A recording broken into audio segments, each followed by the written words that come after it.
Hello guys, welcome to the Improvement Season podcast. It is the time after the London seminar. It's always a little bit confusing, right, Steve? Because we are pre-recording those episodes, and we really have to think in the future and the past at the same time. Crazy. Anyway, Steve, hey, welcome back to the Improvement Season podcast. With me, of course, Pascal Floor, and then on the other side, mentioned him already a couple of times now, Steve Hall. It is me. I am Steve Hall. Yeah, the hall and the floor. Still can't get over that. It's too good of a duo, actually, when you really think about it. Although everyone thinks I say hole, so yeah, we have too many Americans listening. We should have like a construction firm together. I think Floor and maybe halls. it would be quite successful just by the name of it already. Would people be drawn to it? Like, especially see the name the fact with a German. good logo, and with a good logo on it, right? They would be already like, okay, this is high quality shit. Have to get those guys on board, and then all we're doing is get some Polish guys on the team for minimum wage, and then they do all the work. Quite. So I have a client who is actually from Poland, so I shouldn't be so superficial and actually full of totally.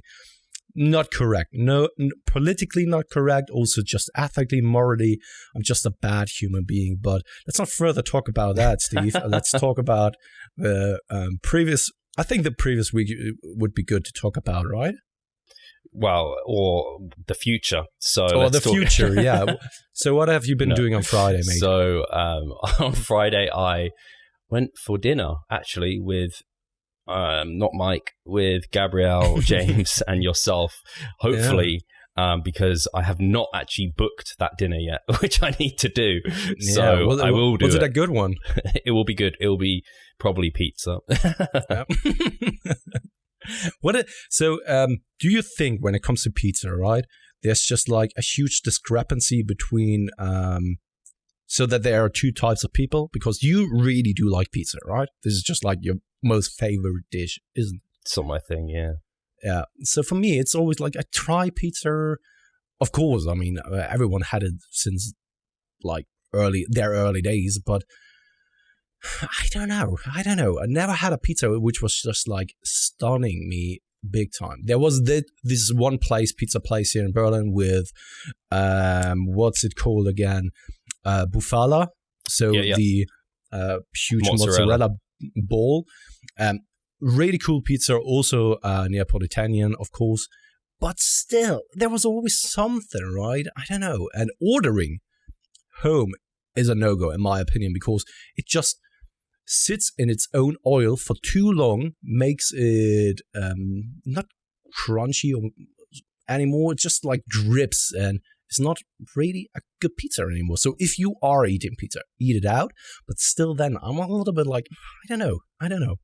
I have a quote in my mind that is, pizza is like sex. Even when it's bad, it's fucking good. So I don't know. I'm not sure it's even true, because you can have bad sex and you can have shite pizza. But I wish that quote worked better. But I am a big fan of several different Domino's. That definitely wasn't a good pizza. And what was I going to say? I can't even think. Something, actually, we probably won't get time when we come to London, but I imagine because you like pizza and you like Subway so much, you would really enjoy, I've forgotten what it's called. It's not Blaze Pizza. It's where I went recently. Did you see Russell Pomodoro? No. It's like it's similar to it would be called the Subway of pizza, basically. Yeah. So where you can build your own pizza, basically. Yeah, right? It's just... super tasty, and you can just have I must have had like 4 of my 5 a day vegetables on there. Thing is, you can just keep that, and it doesn't cost more for more.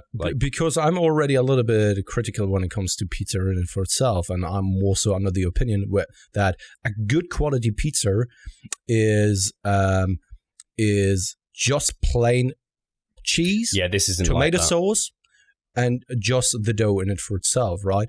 And when it's too much on the pizza, it's just too much of flavors to actually then decipher whether it is a good pizza or not, because the cook just plays with your taste buds too much, and you get overwhelmed by all the tastes that are in there, which makes you think that the pizza is good, but you're just like absolutely just mind blown because of those all the tastes that are in there. You get what I mean, right? So I'm a fan of that when it's a high quality, like I know it's like a Neapolitan, good pizza, good base, good tomato sauce. But if it's somewhere where I'm like, I don't know, it's a Subway of pizza, it's not going to be a great base and sauce. You just get all the toppings. It's like, okay, this is just a great for the macros and for the taste. It's pretty good. Well, it's really frustrating me that I can't remember what the hell that pizza place is called, but it's in Leicester Square. So yeah, we probably won't get time to go there, but it's cheap and really good macro wise. So yeah. Apart from that, I saw Arsenal play. They drew to, who the fuck did they even play? Brighton. I'm not an Arsenal fan, but it was quite fun going and seeing a Arsenal game. So that was pretty fun. Also trained with, who might listen, Jack Rayner. So he's a follower of the podcast. I think he's called Rayner Trainer over on Instagram. Some of the people listen to this. Some people might have heard of him. Pascal has. He's just being cruel. So that was cool to train with him, have a chat. And we had a Nando's. Nando's is always so disappointing. It's a fine filler, but it's not like you don't go out for a good meal. Sorry to say that, but it is like Game of Thrones in my opinion. Everyone makes a huge fuss about it. It's being overly hyped. Even like different companies. So there's the train company Deutsche Bahn, which nearly has a monopoly here in Germany. Anyway, even they used Game of Thrones, the season beginning, for their commercials, which is crazy that a TV show was able to create that, right? And everyone is making a huge fuss about it. And after all, it is actually quite disappointing. This is what it is like. This is exactly what it is like. Ever since season 4, it's going downhill. It is. Danny is going to lose her shit, though. She is going to lose her shit. She is a lot that she's just lost without any spoilers. That's true. Everyone already knows this if they've seen any episodes. What have we just talked about? Nando's. Exactly. Absolutely overhyped. Can't really get it why. Maybe it's the same when it comes to that pizza place. It is kind of quick. Is it actually cheap? It is cheap. It's like less than £10 it's cheap. For pizza. You can track the macros quite easily. Maybe it's because of that. It's good for what it is, if that makes sense. But what was I going to say? What's happened? So I'm on my overreaching week. I keep getting people messaging me being like, oh my gosh, you're doing so many sets. Oh my gosh, I couldn't recover from this. And it's just like, you guys, it's so individual. My lifestyle is pretty different to most of you. Yeah.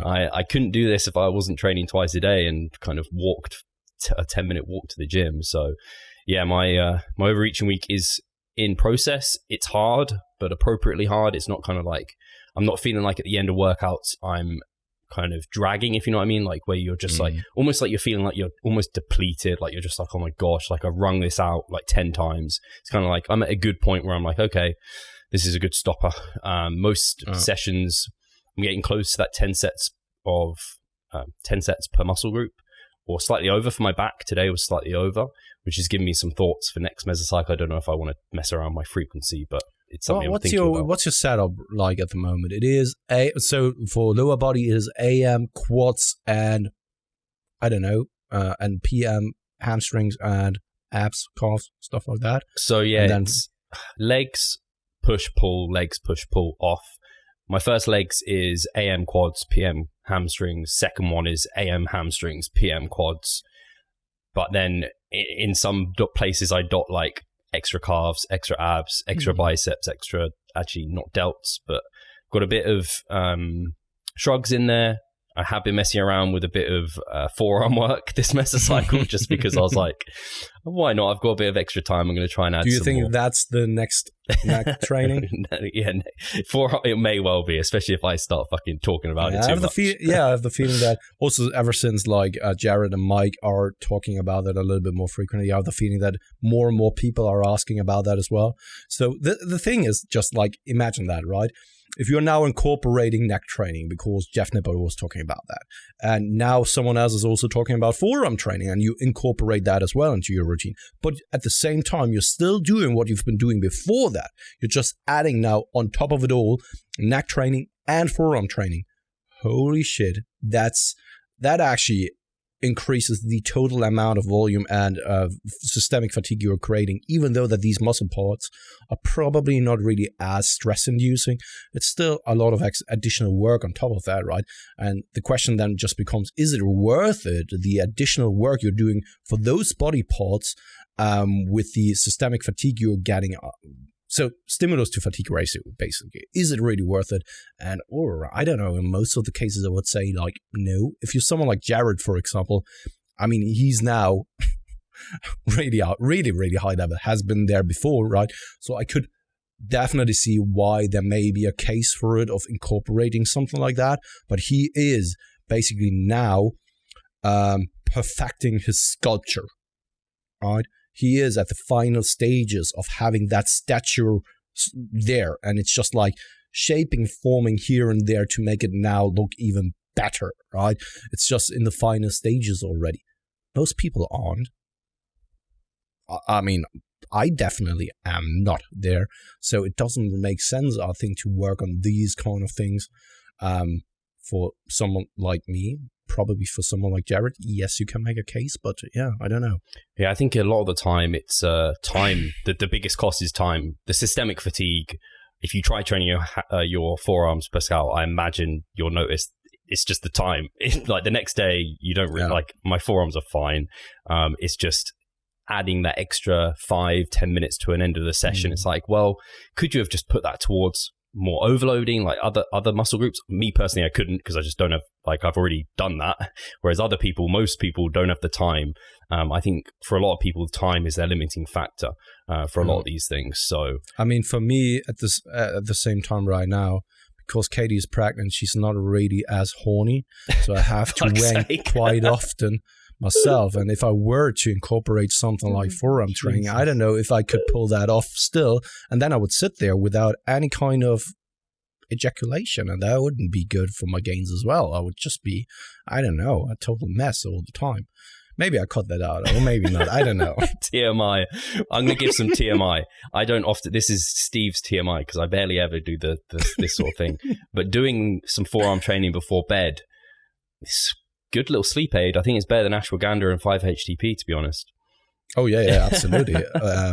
I mean, it has something to do with oxytocin as well, the release of that, especially for males. It's just like, holy shit, it just knocks you out. Absolutely, it's crazy. Especially, don't do it in the middle of the day or in the morning. Not good. Post-workout, that's what I'm all about. It's like taking melatonin, like high dosage melatonin at the beginning of the day. No, not a good idea. So where am I? So yeah, that's my split. Apart from, so on my push sessions, just so people are really clear, do my compounds in the morning. So all my chest work, incline work, flat work, cable work for fly work. And then I normally tag in some abs and calves in that session as well. And then I do my like triceps and delts. So then my back, like today, is my pull-ups, my assisted pull-ups, chest supported row, and I did some abs. And then later I will go and do delts. Maybe, I don't think I've got any traps. I will work my traps in that session anyway, but delts, biceps, and forearms. And they get trained every day anyway. I mean, yeah. You have to bump up that volume for those stubborn body parts, right? I mean, what can you do? So how's your really? Oh, sorry, go on. Yeah, really interesting because I can't really recall how you set it up at the moment. Whether it was something like, because you're training so regularly and you split it up like this with the quads in the AM and then hamstring in the PM. Whether you are also doing like, I don't know, chest in the morning that one day with, I don't know, biceps or arms or so. And then in the PM, you're doing something like back with, I don't know, or vertical pulling with, I don't know, something like that. And then the other day, you are doing like horizontal pulling with, you get the idea, right? Yeah. So I wasn't really certain how you set it up. And I think it's also quite interesting for the people to hear how you're running it at the moment. Yeah, I mean, I've only given surface levels, so I haven't gone over like repetition ranges and things like that, but it's far too much detail. But there may be a platform in future where there may be an opportunity to be able to do that sort of thing. So we don't want to give too many, what's it called? No. Not cliffhangers, what is it called? Spoilers. Don't know. Promises and that. Promise. I mean, Teasers. No, yeah, I mean, it's kind of still a really just a promise, right? Because we haven't really created anything as of yet, so it's just like words at the moment. So I'm excited to finish this week with my final session, which normally would be a Saturday, but will be a Sunday, with Mike, Gabriel, like everyone who's doing the VIP training camp. That'll be my pool session, so everyone will be able to see me going tomato face. Yeah, crazy. Nice. Yeah. And you're like still overreached, right? Last time we checked totally. in, you were still overreached. The past 4 days, I always took a nap. So because I was just shattered the entire time. So what I decided to do is actually take more rest days now. And instead of doing an entire overreaching week, I just do the first half of week 4, split it up across the weeks. Also because I have, just as I alluded to like that last week, so many appointments this week, so much to do, so much on my plate. So I couldn't really train that often this week.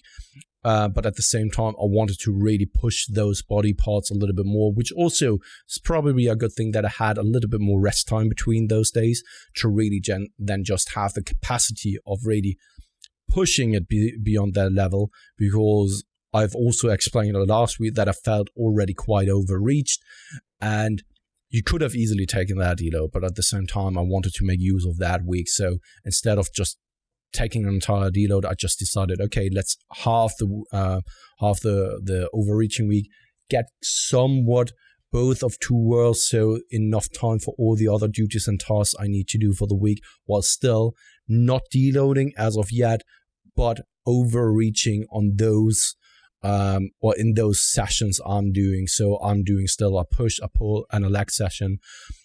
So on Friday, I will either do the push session or the leg session.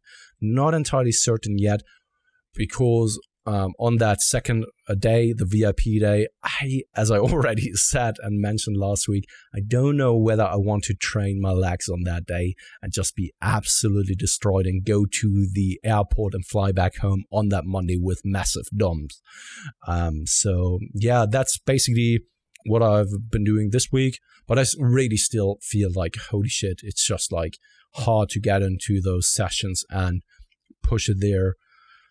And yeah, I'm just looking forward for that next week, just to have a break from work as well, and at the same time training, because it's been close to a year now, ever since I had my last only a week of holiday, and this time I'm only having like 5 days as well, right? So yeah, welcome to being self-employed.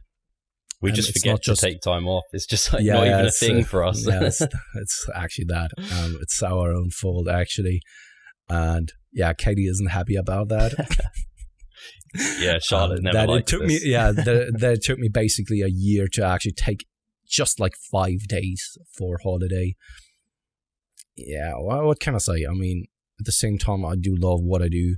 And it's hard if we're working like one-on-one with a lot of people. You have always like the feeling that you're leaving them hanging.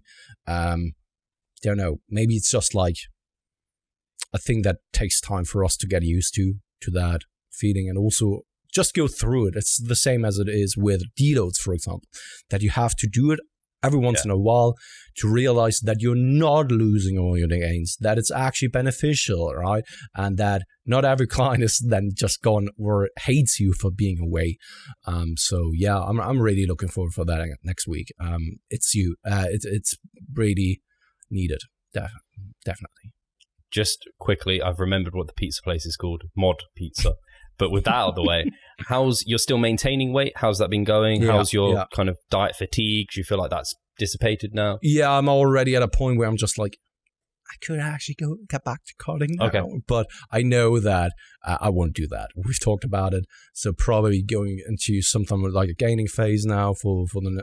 I don't know. It's like we've talked about with the pregnancy and all that kind of stuff. I don't know if that's really a good idea. Have to still decide that. Probably a good time to think about it when I'm away next week on holiday, because that just gives me finally the capacity to think about those kind of things. Yeah, I know what you mean, where you don't... There's too much...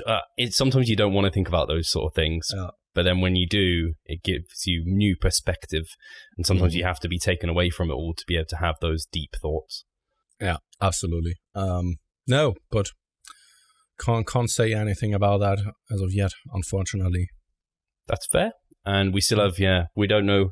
Next year's going to be exciting. This year's already been really exciting. So we just have to see how things pan out. And it's made me think, I need to look at when my next, it's something I need to get better at is this is when I'm going to do my holidays in the year, and being sure to plan a deload or plan a prime, when I do my primer phase in 3 months time or something like that, I need to be I need to put in a holiday here because why not? That is the perfect time. So hopefully that works. Especially next year if you're stepping on stage again. Yeah, I need to get one in before going, because next year that's the terrible thing with competing. And you even realize, even when you do the diet before the diet, and then you maintain, and then you diet for shows, that whole process, which is 6 months to 12 months for some people, that's a long time that you can't be that flexible. And the holidays, I don't know, they can be difficult. I did, when I was in 2017, we did go to Rome for a week, I think. But that was during a maintenance. That was after my marination phase, and then into the maintenance phase before prep. I can't believe actually how okay I felt. 2017. Yeah, I know, it's a long. Charlotte said to me today that I look like I'm getting old, and I was just like, what? That's so cruel. I don't even have proper grey hairs anywhere yet. I do have some that pop out, but not like can't some really people. Say that about me, but I'm also a little bit older than you. And that's why you've posted that questionnaire over on Instagram. Most people got my age right. Starting the midlife crisis already now. I actually am. When is the sports car coming? Sports car, fuck. Right, I'm going to take all of our... then a tan, gold chain around your neck, holidays on Mallorca.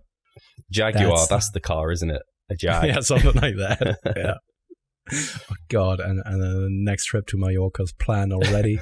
And then Charlotte is being left behind and exchanged for a beginning of 20s, dull blonde hair. From Thailand. From Thailand, lady boy. Steve, I didn't know that you were into something like that. But yeah, I mean, I don't judge you. If you like lady boys, that's absolutely fine with me. I'm really confused. Shall we move on to questions? Cool. So the first question is actually from one of my clients, Michelle, and we can actually see when the questions are submitted, right? I didn't notice that. It was on the 5th of March already. Oh, God.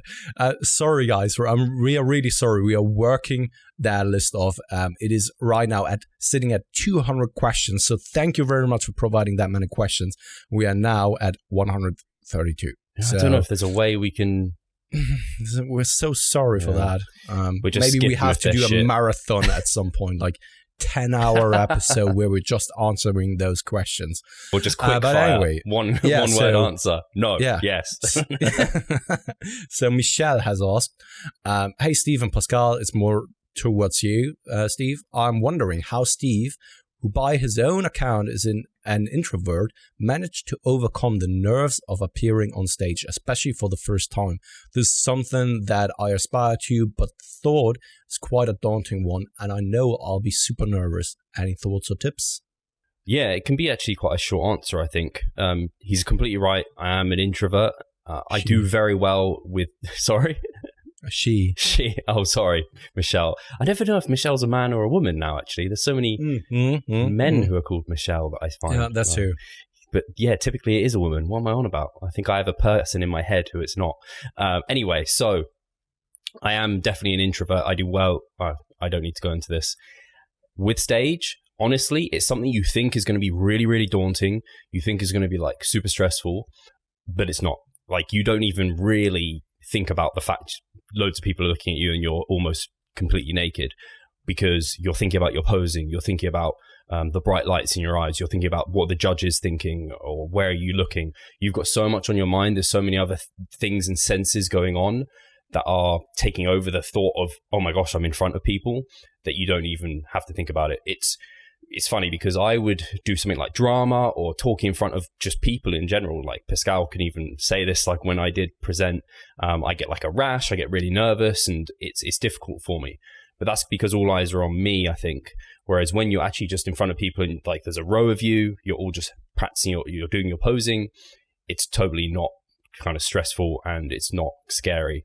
If you're doing like a routine, I could see that again being a little bit more scary or stressful. But again, for me, because it's physical and it's moving and it's something that you're going through the motions, it's not talking, it's so much easier. So I didn't find it, if you are an introvert and you're worried about the stage thing, for me personally, it was never, ever an issue.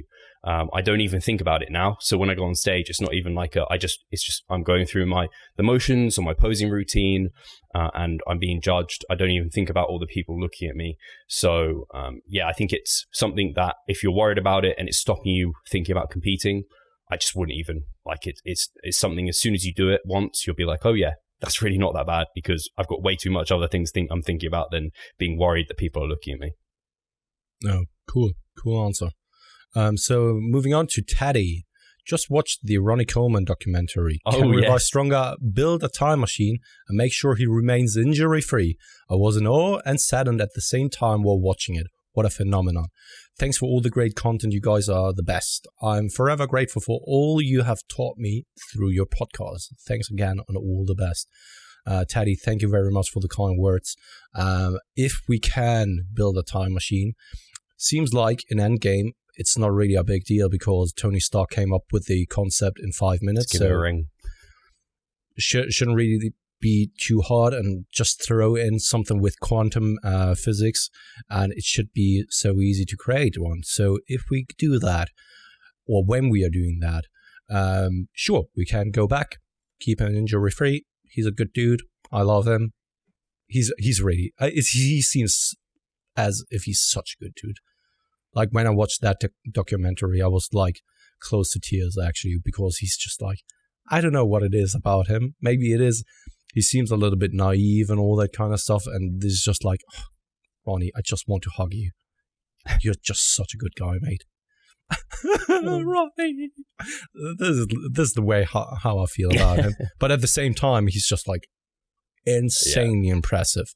There's that one picture, right? That one famous picture where it just like shows him from the rear. Yeah, it's the back and the glutes and it's just insane. It is insane. So yeah, so when we have that time machine, definitely go back and do that. But I have actually a time traveling rule. So if I'm the one who's creating a time machine, I only create the rule that you are allowed to turn back or go back in time like 32 minutes to 1 hour.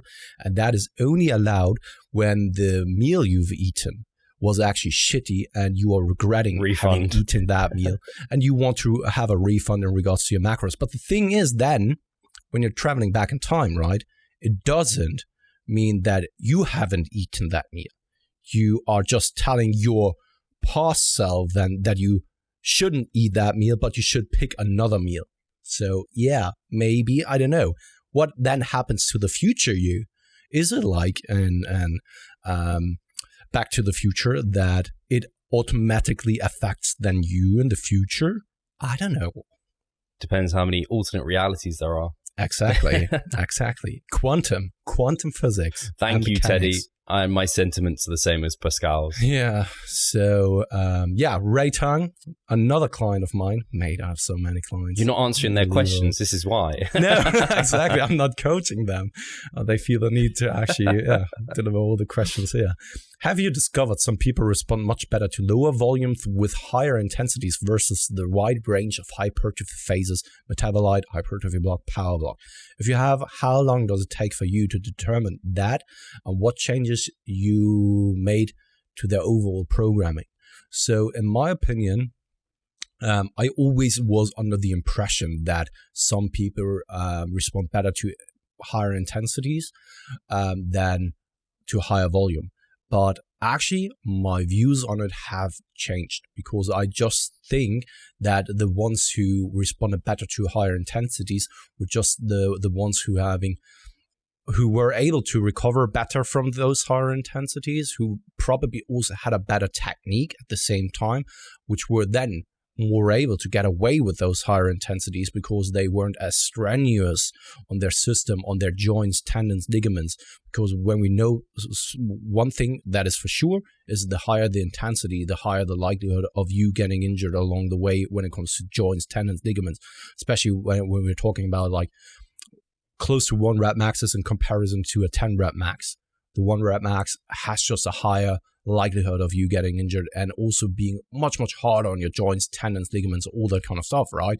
So I always thought at first that there are people who respond better to higher intensities, but most of the time I came to the realization it's just that they are more able to tolerate those higher volumes, or they could work in that, relatively speaking, higher intensity range. And there was even a new study coming out now showing the discrepancy between people being able to grind out reps. So what I mean by that is there have been a study where they looked at people, I think they should perform 15 repetition max. Some people stopped already at 7 to 8 repetitions or so, and other people could push it all the way up to 24 repetitions with that percentage, right? I think it was 75% of your 1 rep max, which is crazy to think, right? Crazy to think. But I think that those people probably have the skills to push repetitions a little bit more.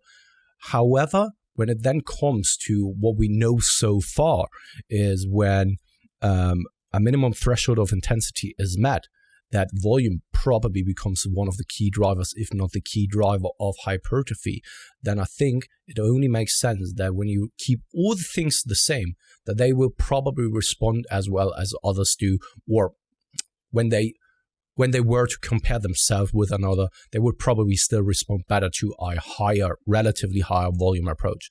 That being said, I have a couple of people who can't really push the volume high. So for them, it's always individual dependent what volume actually means. So for some people, the MRV is already at something like 12 sets per week per muscle group, right? And I have other people who can push it all the way to 30 or so, right? So in relative and individual terms speaking, this always has to be kept in mind as well. So I don't think that looking at it from that perspective and saying like someone is able to get away with higher intensities or respond better, I don't think that the literature supports it. When you really then consider the odds that these individuals could probably grow better if they were able to push a little bit higher in regards to the volume.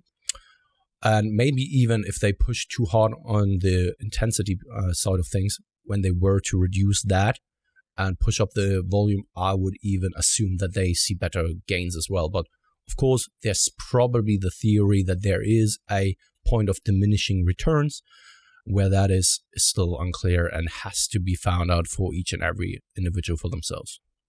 Cool. You answered that question differently to how I was thinking about it. I don't know if... So I'll say what I'm thinking, because I don't think I have a lot to add to the way you answered it, because I think you answered that really well.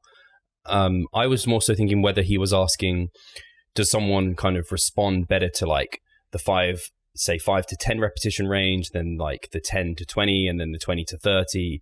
Like, do you find someone, and how do you identify that, and how long does it take to identify that? That's how I was kind of looking at it. That's not how you answered it, though, is it? No. I think it was more so referring, so let's just bring up an example, right? Because people always bring up like Mike Mensa or so. Okay, so relative intensities, you were kind of... So I was thinking it was more like absolute intensity. Yeah, that you can either choose between doing lower volumes but really high intensities, because you can't really recover from both at the same time, so super high intensity, super high volume at the same time. Or you reverse that and do higher volumes, but that comes, of course, at the cost of the intensity. Then, if you want to accumulate more volume, you probably have to start with lower areas, such as 4 or 3, to actually be able to generate as much volume. And with those two in mind, right, for the same individual, I don't think that there's anyone who responds better to lower volumes but higher intensity. I don't think that they gain more muscle mass or so. It's probably just they are already working in their MRV ranges maybe, right? And that's all they need. If they were to push beyond that, they would already be then too high of volume. So in relative terms, they are doing the appropriate amount of volume for them, probably, right? So I don't think, because people always decipher between those two camps, either low volume, high intensity, or high volume, low intensity. And I don't think that with the current state of the literature, and also what I've seen so far, that this can be said anymore. You have to look deeper into individual bases as well, while at the same time keeping the literature in mind. And that just shows that once a minimum threshold of an intensity is ticked off, volume becomes the key driver, and then thinking about also other things as well, right? So that is how I understood his question. Cool. So I'm in full agreement with your assessment with relative intensity. I don't think there's nothing there. Like, you answered it really well. To answer if it is do you respond better to like 5s, or do you respond better to 15s, or do you respond better to like 25s? I'd say most individuals are on a single base, like average. They're like 50-50 split almost, of slower twitch to faster twitch muscle fibers. If you're more faster twitch dominant, probably you respond better to kind of the 5s rather than the like 25s. If you're more slow twitch dominant, you may end up responding better to 25s. And the general recommendation is to work with a range of these, and then maybe bias towards the one you find you respond better to. How do you find if you respond better to it? Well, maybe you see progressions faster, so you can add load to the bar maybe quicker than in the other ranges, but that's a bit difficult, like assessing that, because it's quite easy to add load to some ranges and others not so much. So I would more so look at like, how is it fatigue-wise? Are you finding like 5s get you like an insane chest pump, say on the bench press, but if you go to like, I don't know, 20 reps on the bench press or just any pressing movement, and you're like, I just feel like I just burn out and I don't really get anything there. Like, I was pumped and then it went. So that can be an indicator. I think actually those kind of biofeedback tools of like, how fatigued are you? How much of a pump? How much kind of potential soreness did you feel the following day? They do seem to be fairly good indicators. And then just like visually checking how well you're progressing. To be quite honest with you though, it sounds great on like paper, identifying like what repetition ranges does your muscle group, like the hamstrings or something, benefit most from. But in practice, it can be quite hard to identify, just because there's so many variables going on. Like, are you cutting? Are you massing? Are you kind of, where are you? What have you got going on in your life? There may be other reasons you're responding better. So a good general recommendation is just to work through all the repetition ranges, and then maybe after a long amount of time of data collection. So I have a client who I'm working with called Chris Worth, who might listen to this, I don't know. And we have eventually, after working together like over a year, found that his quads respond better to higher repetition ranges rather than lower. Maybe going below 10 reps isn't a common thing for him, and we focus on above that for the most part. Many people probably identify hamstrings don't respond as favorably to higher than like 15 reps. And so maybe if you focus more on maybe the 6 to 12 repetition range for them, that seems to be better. But that's also generally a good recommendation for a lot of muscle groups, because then you target more so the fast twitch muscle fibers, which hypertrophy better. So I haven't really got a great answer for him. I'd say, like everything, do the general recommendations, and maybe after a long amount of time, you can identify what repetition ranges you might want to focus more on for a muscle group. And failing that, just keep working within each, because you're not going to be losing out on much by not focusing. Yeah, so I think we covered that question quite well. I think we covered every angle. I gave a different answer to that, and you gave your perspective on that, or the way you interpreted the question. And one thing I just wanted to add there is, when you are working in those lower rep ranges, why they do most of the time already activate all of the muscle fibers there, it comes at a trade-off, of course, but at the same time, probably because lower repetitions cause a higher neurological adaptation, don't confuse that you are able to put load on the bar from week to week, maybe, right, with better progress in regards to hypertrophy, right? And this is something that is, I think, most of the time confused, right? When people are just like, holy shit, yeah, I'm doing like 4 to 6 repetitions on that squat and I'm progressing so nicely.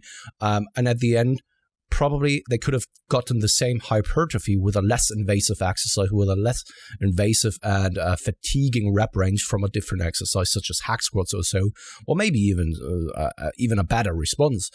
But they confused the neurological and maybe even technical adaptations with hypertrophy. And this is something that you have to be aware of, and just go by the indicators Steve brought up, such as, do you feel the activation? So the pump, do you have a good mind-muscle connection, etc., which is not always necessary for those higher repetition or lower repetition ranges, because as I already said, most of the muscle fibers are just activated from the first rep onwards, and there's most of the time no chance that you won't work that muscle group. Best example is something like the squats. There's no way that you don't work the quads when you're squatting all the way down. There's simply no way, right? And you don't always have to feel that muscle group to know that it's working. But at the same time, don't really just necessarily confuse load progression on a week-to-week basis with hypertrophy progress, and then compare it to maybe a higher repetition range where you're not making as quick of a strides forward because the neurological adaptations aren't simply occurring as quickly as they do with lower repetitions, and mistake that for a inferior hypertrophy progression. Absolutely. I agree. Great. Cool. More nuance. So, another Ray Tang question. So, when it comes to different modalities for cardio in a cut, do you ever change up the modalities? If you do, how do you determine what to change to? Would you change them to more difficult or less difficult modalities as a cut progresses? Example, elliptical versus Stairmaster. I give you a really quick answer to that one. Cardio is only a tool to get energy expenditure up. How you get that in is absolutely unimportant unless it is severely impacting the recovery or the next sessions. And something like the Stairmaster, for example, is fun. I totally agree with you on that one. However, what I find with most people is that it is also quite invasive on the legs and for itself. Other than that, cardio for physique athletes, in my opinion, and I know in Steve's opinion as well, this is something that we've discussed a couple of times in the past, is only a form to get energy expenditure up. Whether you walk the entire time, whether you are sitting on a bike, doesn't really matter, as long as it doesn't interfere with your resistance training or impact your recovery.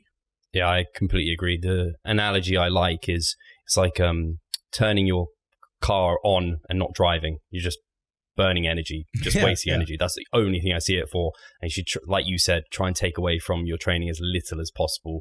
I know in my prep, I just focused on the cross trainer because it's the most comfortable one.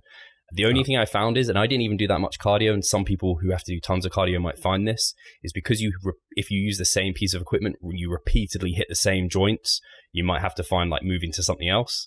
So I had to switch between fortunately, my gym had 2 ellipticals, so I could change, and I was like, okay, now this one doesn't hurt me. And I didn't even do that much cardio, so, When I do the cross trainer and I do like long cardio sessions, which I hardly don't do anymore because I fucking hate cardio. I also changed my approach to the way I program and prescribe cardio. So I told you about that, right? Pre-workout. Pre-workout or post or both at the same time. So splitting up the cardio across all 5 or 6 workout days, which makes it so convenient, not invasive at all. You get an energy expenditure across the entire week for nearly all the days. It's not daunting.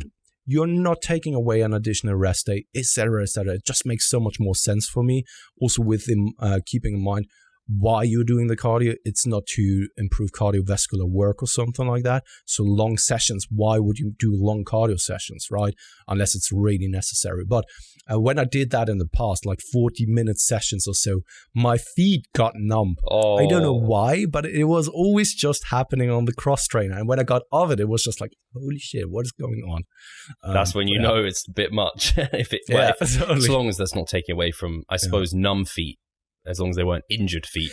No, it's just because they were always on the same spot, and you didn't actually move your feet. It's just like, yes, you're moving your legs and your arms, but the feet doesn't leave the floor, right? So, it's like standing for 40 minutes on the same spot without moving your feet. It's just like, it's getting to those. I was only going to say the one thing I tried before. I've tried a few times to do cardio via a bike like a recumbent bike. I'm like, oh yeah, loads of people do this, and they like sit and read and stuff. I'm like, fuck this. It takes so long to burn calories. Absolutely. Mate, I did it in my contest prep here in 2017. Sat there because I learned at the same time for I remember you've school. got a bike. And I was sitting on it and it was just like, oh shit, it's so boring. And what the fuck? I only burned like 50 calories here for 15 minutes. Fuck me, I'm changing to the cross trainer. But anyway, Amanda has asked, can you talk about minimum calories for cutting? For example, if you were reducing calories and not losing weight, what is the lowest you should go? I've heard never lower than 10 times body weight. Is that correct? So I have probably a quick answer on this. I think as a rule of thumb, the 10 is fine, 10 kcals per pound, but in practice, that's not always the case because smaller females, especially, their metabolic rate is just lower. They are a small person, so even though 10 kcals per pound could be quite low, they may have to dig lower than this for periods of time. So my actual cutoff would be the point at which they can no longer adhere. So if they can't, if you're trying to push so low that the person's going to break and binge, like, you've gone too low. But I mean, and you're not going to be able to starve someone with that, but that's for extreme contest prep periods. So that's the way I kind of answer that. No, absolutely. I have nothing to add there. No, I have something to add there. And that is just like, if you only go by the 10 times, what is it? 10 times? Pounds, yeah. Pounds per body weight rule. And you don't take into consideration something like cardio, you can actually get to that point quite quickly. And if you are on top of it, a sedentary person, you will be there quite quickly. And then it becomes a question about your personal preferences and also a time question, whether you have the time to add some cardio, whether you have the time to increase your activity. And if you can't or won't, then you have to go below that. It's never nice, but sometimes as a coach, and when you coach physique athletes, you have to take away that kind of mentality, and you have to sometimes push people harder than what you'd like to. But if they can take it, they can take it, and they want to get there and they want the results. Yeah, totally. So Mike Abley, hey guys, love the podcast and thought I'd toss you all a question as I'm looking for some direction. I'm going off work on a parental leave, and I'm going from a 6-day-a-week push-pull leg split to a full-body 3-day program. My question is that would be the best 3-day program for hypertrophy. I've been lifting pretty regularly since last October. Before that, it had been 12 years. Holy shit. For my main lifts, I was going 5x5 for my main lifts. Bench 165, squat 200, deadlift 265, and pressing 100. Any direction as to programs and volume recommendations would be great. Thanks from Canada. So the thing is, I'm just thinking that it is 2 months since Too then. late for us to give him any. I don't know if any kind of guidance is really helpful here. But I mean, we could still throw it out now that we read the question. Someone. Yeah. So do you want to go ahead? My first thoughts are going from 6 days per week to then 3 days per week, and then trying to get the same volume of work in. Impossible. You're not going to be able to do it. It just won't happen. So you may find that you can still hit minimum effective volumes. You could still see some growth, assuming you are going for hypertrophy via that method. And if you're kind of well trained, but also not, because did he say trained for 12 years and then was off and then is back for 6 months? So I imagine he could still see some progress with the 3-day per week split. But to be quite honest, I don't know if what he said was a short-term thing, but if it's short-term, then I would just maintain, like just hit minimum volume, maintenance volumes for that period of time, because I worry that if you try and push your volumes quite high, you won't see high quality volume, and it could just be very, very difficult to provide enough of a stimulus for growth. You may end up just gaining a bit of unwanted weight. And then once you're back into a good period of time where you can split it up more, even if it was 4 days per week, probably make it much more manageable. So you can maybe just combine your push and pull into an upper, which make life a lot easier, and then get your volume in more sufficiently, and maybe you just have to sacrifice some for your accessory work. And then you could probably still grow. But I think if you were getting your volume requirements via 6 days, trying to then fit that into 3 days, I think is very difficult for anyone who's somewhat trained, like intermediate to advanced. Very difficult 3 day per week. Early intermediate, I could see a 3-day per week being sufficient if you have fairly low volume requirements. But I just wouldn't push mass gaining aggressively. No, absolutely. No, totally. I'm just wondering, because he brings up that he has been lifting like 5x5 style, whether his overall priorities is more strength oriented. Okay. And in that case, I'm just thinking that a full body 3-day program might be sufficient to actually at least maintain his numbers strength wise. But at the same time, it is coming down to the same principles as you've talked about. Maintenance, you've been talking about maintaining or minimum effective volume while doing 3 days is probably possible, but don't expect like massive strides forward, not with someone your level. So yeah. Cool. Matt has asked, hey Steve, it's just about you. My Matt. question has to do with mini cutting. I would like to know what the training recommendations are during a mini cut phase. I've seen training at a higher volume, and I want to know if this builds up an adaptation to hypertrophy training, which will affect gaining muscle during massing phases after the mini cut. Thank you very much, Steve. So I made a funny screwed up face because he didn't say your name. No, because he hasn't read the mini cut manual, and it explains it all. He hasn't.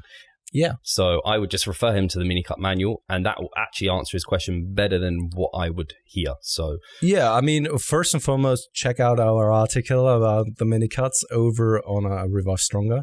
Is it there? Yeah, I just made a face because I was like, why are you answering it? Because I didn't ask you. Yeah. So, no, that's true. That's true. How rude of me. But head over to our website, check out the article there.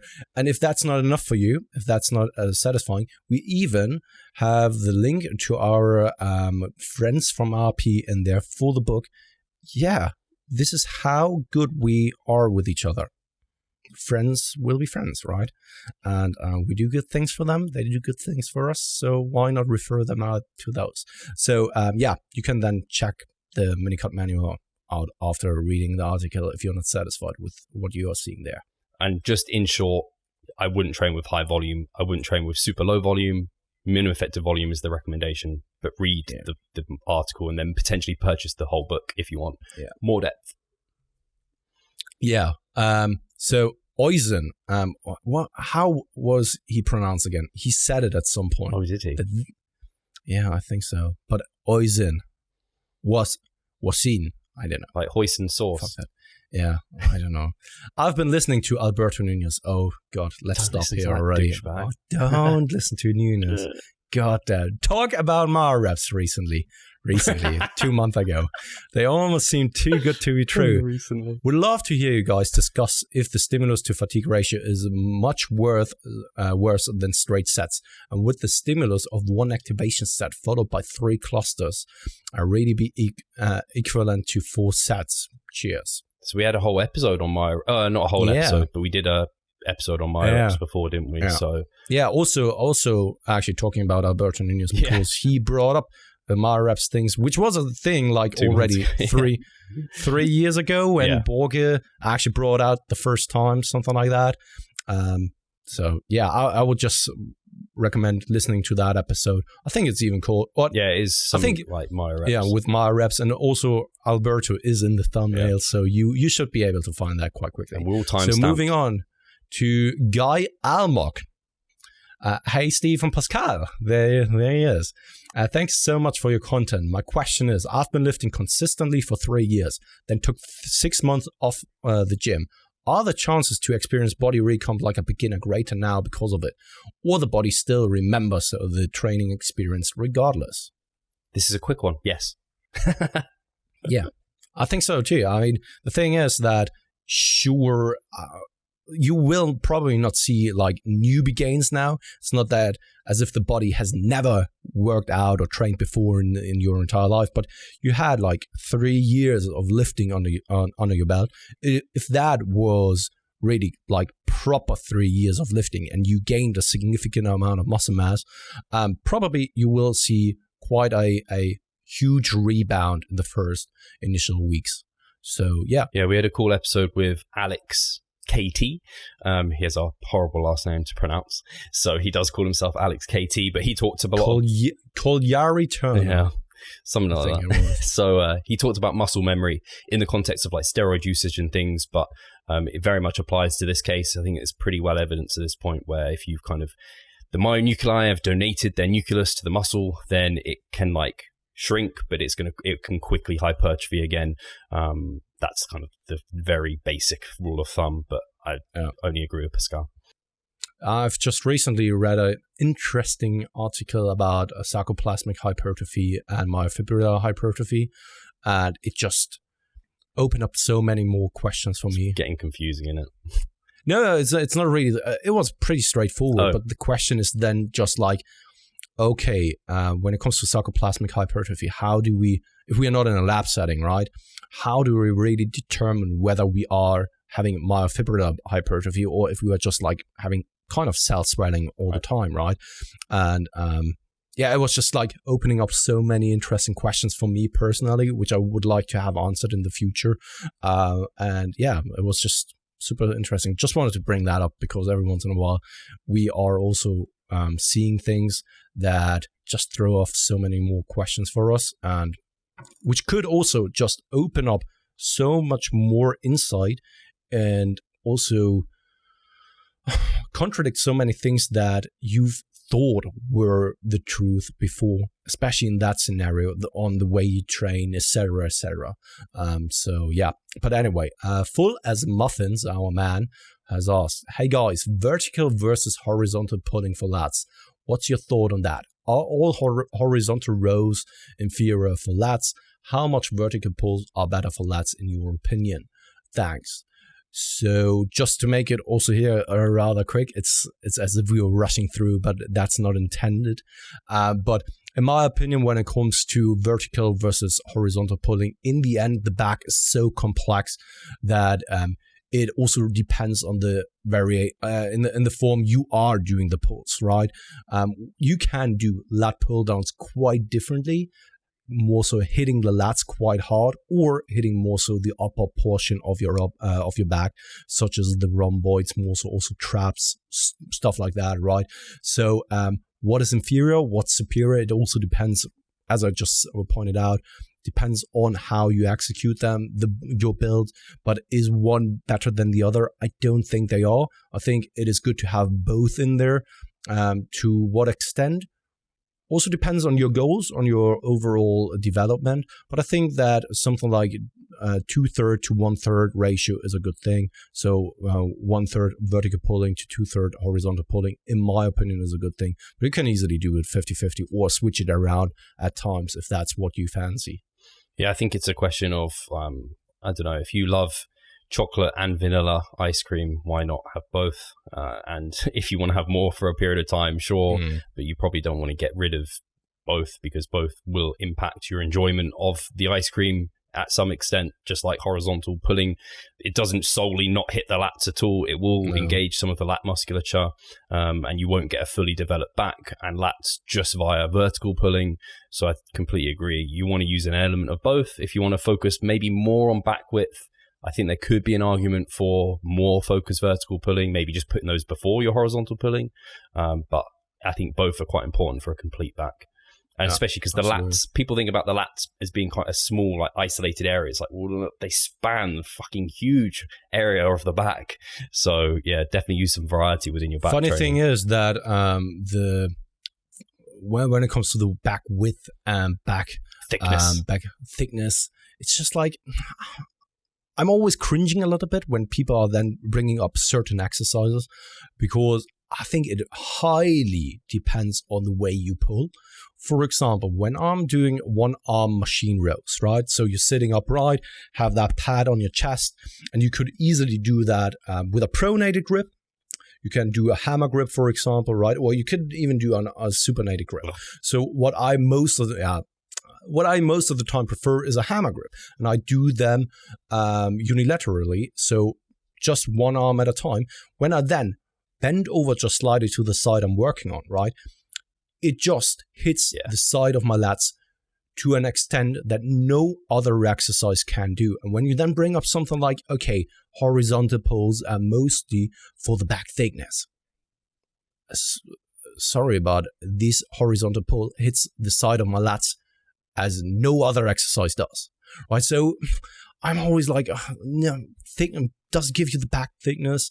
I think it more so stems from heavy compound lifts that work so many muscle groups at the same time, which then, of course, for the time investment, of course, gives you more bang for your buck because you're developing more muscle groups at the same time, which then gives you the perception that your back is just getting thicker or wider, right?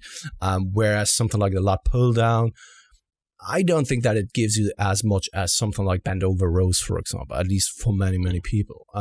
So I think it stems more from that notion, but it is just a notion. I don't think that there's really something behind that, to be honest, because so many variables come into play here as well. So much depends on the way you pull, the way you position yourself, etc., etc. So you can create horizontal pulls to actually give you more width instead of thickness, whereas you can probably also create more vertical pulls to give you more thickness instead of width. Because when I'm doing the lat pull downs, for example, I feel it so much in my rhomboid area and the lower trapezius, which definitely doesn't add anything to my width, but more so to my thickness.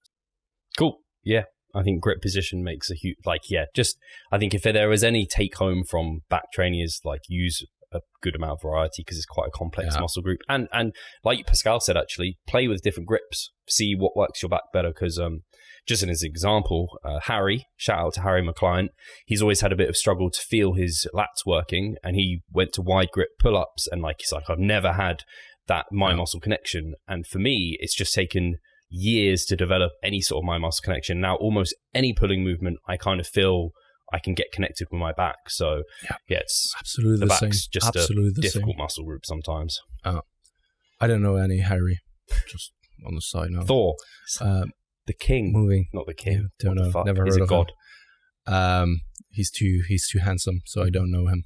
I refuse to. Anyway, Julio. We are at 1 hour, by the way. Yeah, last question from Julio.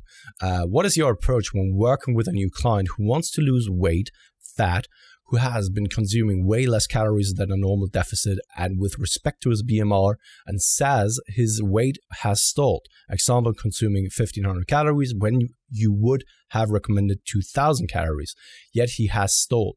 Do you keep cutting his calories or bump him back up for a bit, explain it is needed, then cut down again? Thanks for your awesome work, guys. Cool. So I think actually I've had a scenario where this has happened. And typically you put them on the calories that you think they probably should be losing on.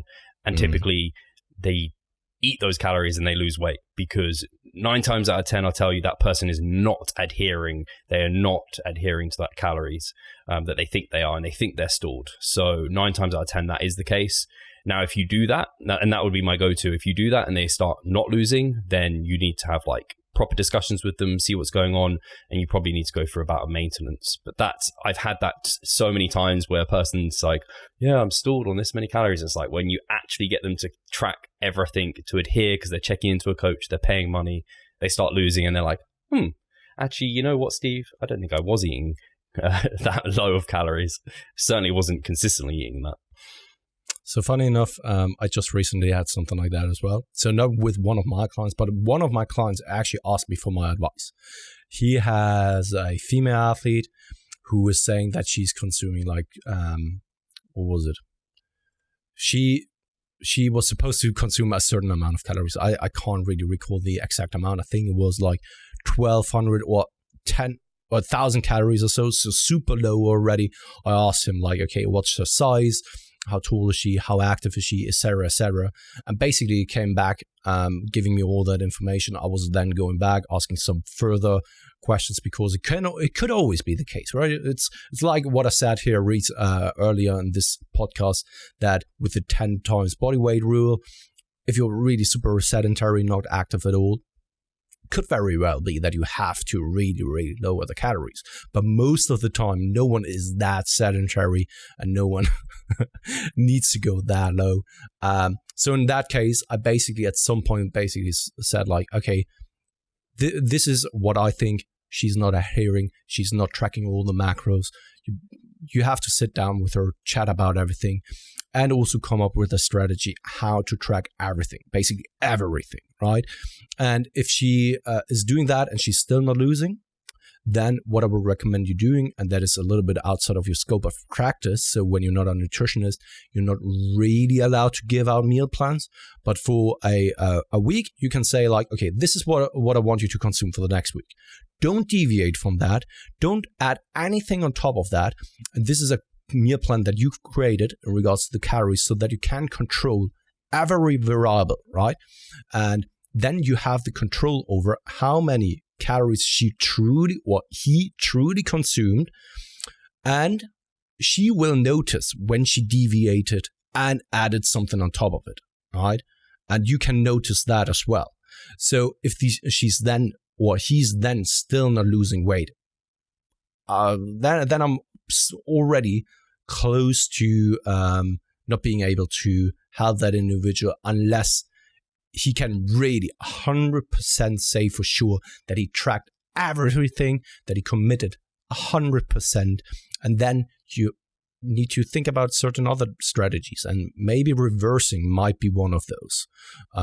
But yeah, like I would even go as far in saying like 95% of the time, if not even more, it is just an issue with adherence and commitment.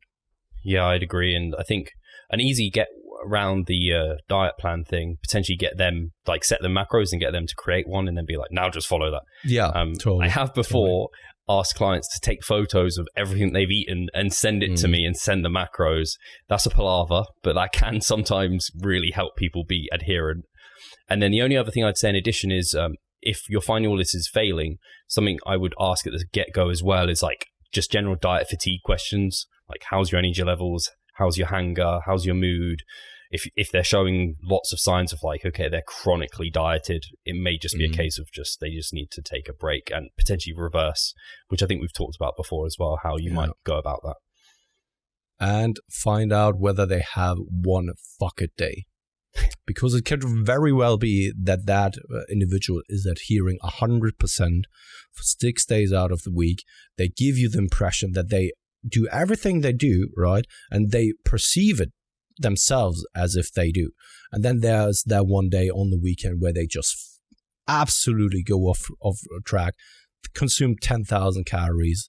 And yeah, of course, that causes them to not be able to lose the weight. And they are so embarrassed at the same time to actually share that with you.